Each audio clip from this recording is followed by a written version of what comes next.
जय हिंद मेरे डियर साथी। मैं आपका साथी विकास और आज हम देखने वाले हैं एंटी प्लेटलेट ड्रग्स। अब प्लेटलेट को ही क्या बोला जाता है?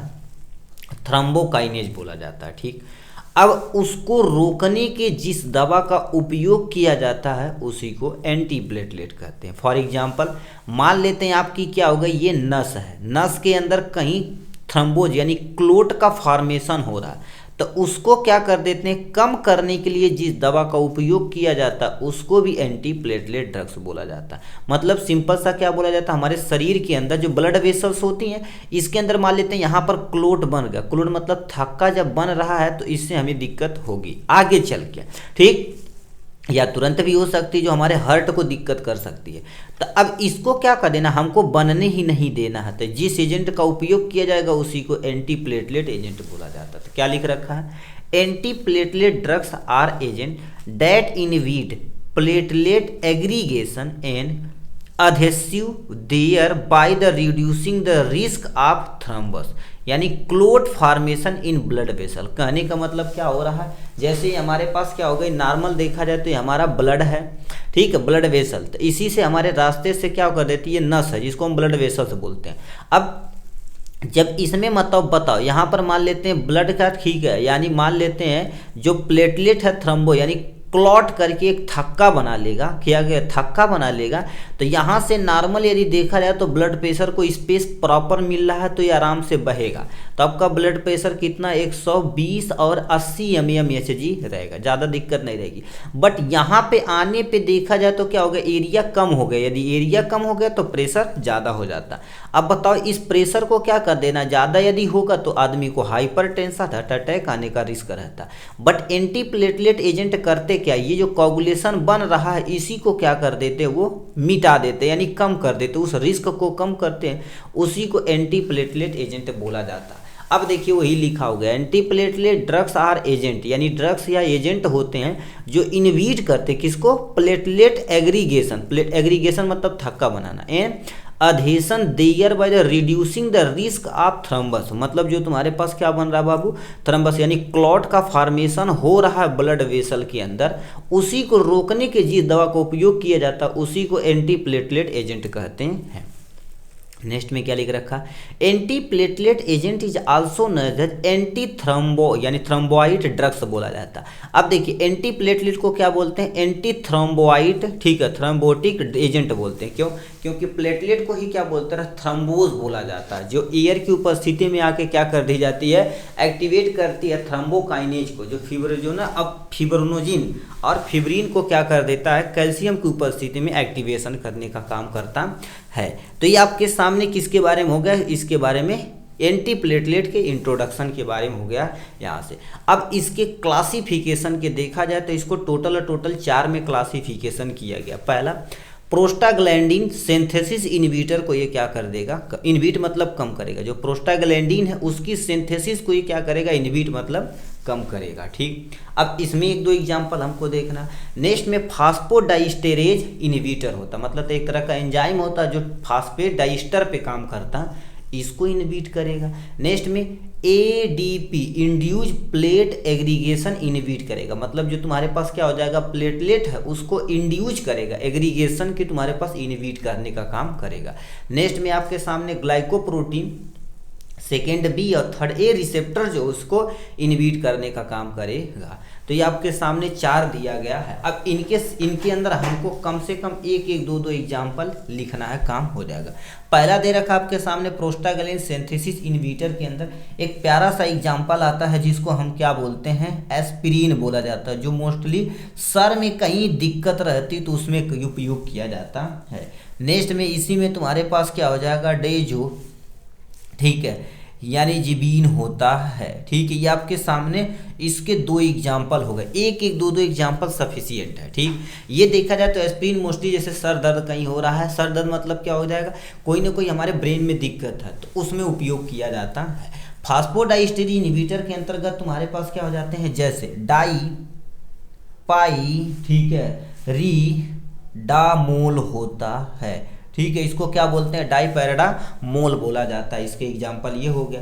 नेक्स्ट में तुम्हारे पास क्या लिख रखा है, एडीपी इंड्यूज प्लेटलेट इग्रीगेशन इनहिबिटर के अंतर्गत तुम्हारे पास क्या हो जाएंगे, जैसे यहाँ पर एग्जाम्पल आ जाएंगे तुम्हारे पास क्या हो जाएगा, टिक्लोपीडीन आ जाएगा, टिक्लोपीडीन आ जाएगा एक एग्जाम्पल। दूसरा आपके सामने क्या हो जाएगा, क्लोपी, ठीक है, ये डो ग्रेल आ जाएगा। ये आपके सामने दो एग्जाम्पल हमने लिख दिया है यहाँ से, ठीक, ये आपके सामने दो एग्जाम्पल यहाँ लिख दिया। नेक्स्ट में तुम्हारे पास क्या लिख रखा, ग्लाइकोप्रोटीन सेकेंड बी और थर्ड ए रिसेप्टर इनहिबिटर के अंतर्गत तुम्हारे पास क्या आ जाते हैं, इसमें एक दो एग्जाम्पल लिख देते हैं।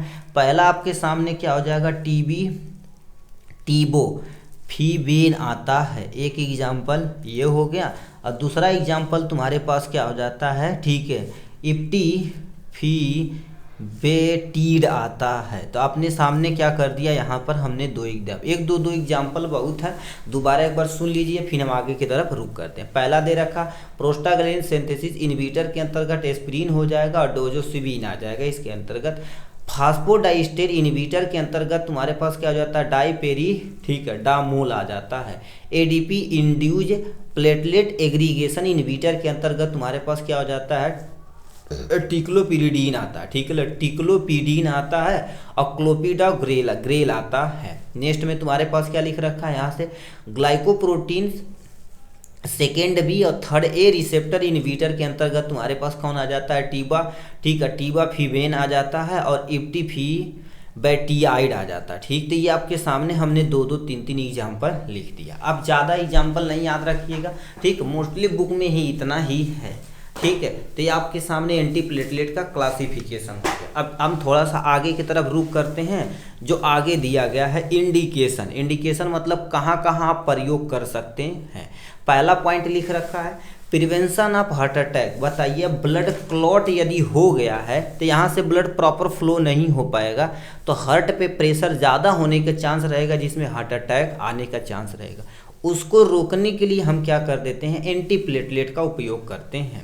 नेक्स्ट में प्रिवेंशन ऑफ स्ट्रोक क्या होता है, जैसे स्ट्रोक मतलब चाप जिसको ज़्यादा बोलता है, कहते हैं गाड़ी का जो 4 स्ट्रोक है, 3rd स्ट्रोक है, ठीक है, उसी तरह से स्ट्रोक मतलब होता क्या, जैसे हमारे हार्ट को ज़्यादा प्रेशर पे वर्क करना पड़ता है, उसको रोकने के लिए हम क्या कर देते हैं, एंटी प्लेटलेट का उपयोग करते हैं। नेक्स्ट में क्या लिख रखा बाबू, anti platelet with the coronary artery disease. अब तुम्हारे पास क्या होता है, कोरोनरी आर्टरी डिजीज, मान लेते हैं आपके सामने आर्टरीज है, कहीं ब्लॉकेज हो गया है, तो उसको बताओ क्या करेंगे। अब जो ये ब्लॉकेज वगैरह जो होता है ना, जिसका कोलेस्ट्रॉल लेवल बढ़ जाता है, लिपिड लेवल, फैट लेवल जब बढ़ जाता है, तो उसमें मोस्टली क्या हो जाता है, सर्दियों के समय, जैसे इस समय देखा जाए तो नवंबर दिसंबर का महीना चल रहा है, तो इस समय उनको दिक्कत थोड़ा सा ज़्यादा होगी। जितने कोलेस्ट्रॉल वाले आदमी होते हैं, शरीर उस समय देखा जाए तो उनको ज़्यादा से ज़्यादा क्या करना, रनिंग करना चाहिए, इस फिजिकल एक्सरसाइज करना चाहिए, ये एक्टिविटी करेंगे तो उनका कोलेस्ट्रॉल लेवल थोड़ा सा लो रहेगा, ठीक।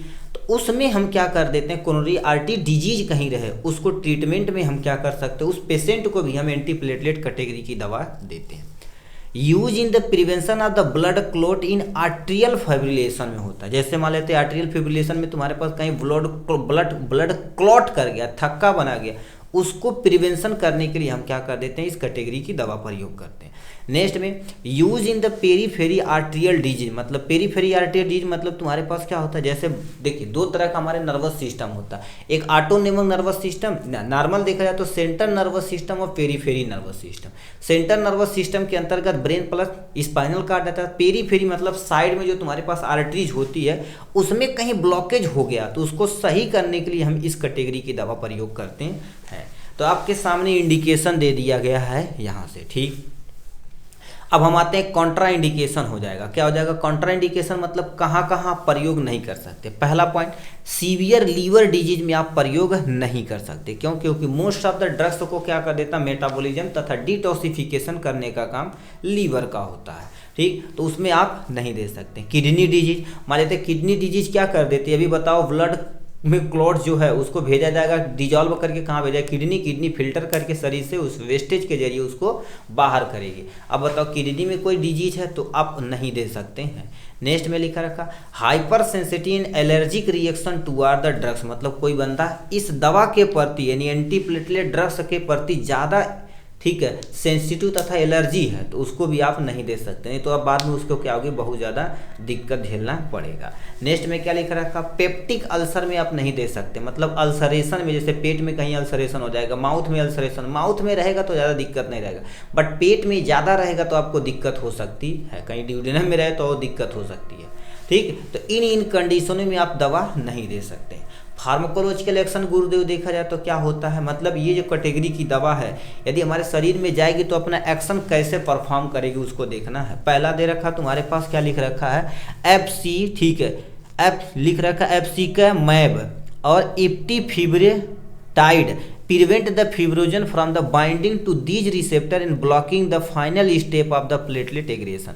मतलब ये दो दवाइयाँ होती हैं जो फिब्रिजन पे जाके बाइंड करेंगे। बताओ जैसे कुर्सी पे हम लेडी पहले ही बैठ गए, तब बताओ, ठीक है, जो क्लॉट करने वाला आएगा एंटी प्लेटलेट, प्लेट एग्रीगेशन करने वाला आएगा, कहेगा अरे भाई जगह ही है ना, ये कहाँ बैठी हो, तो भाग जाएगा, क्योंकि ये इसको देखो क्या रिसेप्टर को ही ब्लॉक कर देगी, जो फाइनल स्टेप में प्लेटलेट एग्रीगेशन हो रहा भैया होगा ही नहीं, तो ये बढ़िया काम करता है।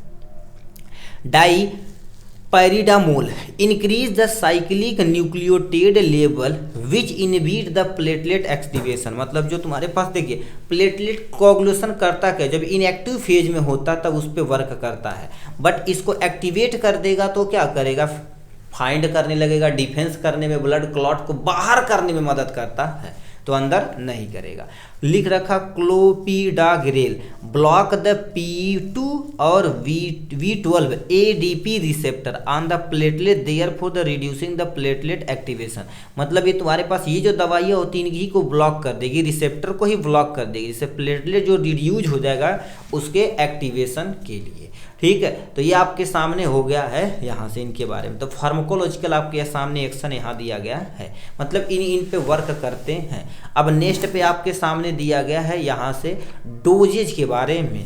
डोजेज देखा जाए तो तुम्हारे पास क्या हो गया, एस्पिरिन 75 से लेकर 150 mg पर डे, मतलब 2 टाइम में भी और 1 टाइम में भी ले सकते हैं।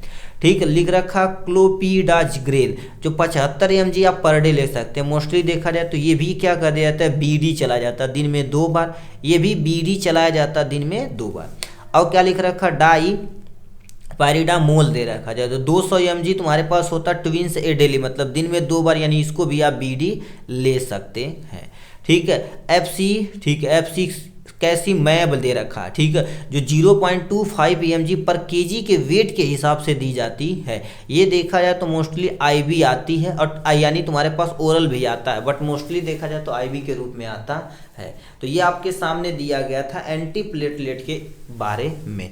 तो इस तरह से देखा जाए तो एंटी प्लेटलेट का हमने इंट्रोडक्शन देखा, classification, indication, contraindication, physiological action plus में डोजेज। ठीक, तो चलिए आज के लिए बस इतना ही, फिर मिलेंगे नेक्स्ट वीडियो में नेक्स्ट टॉपिक के साथ। तब तक के लिए bye bye and take care.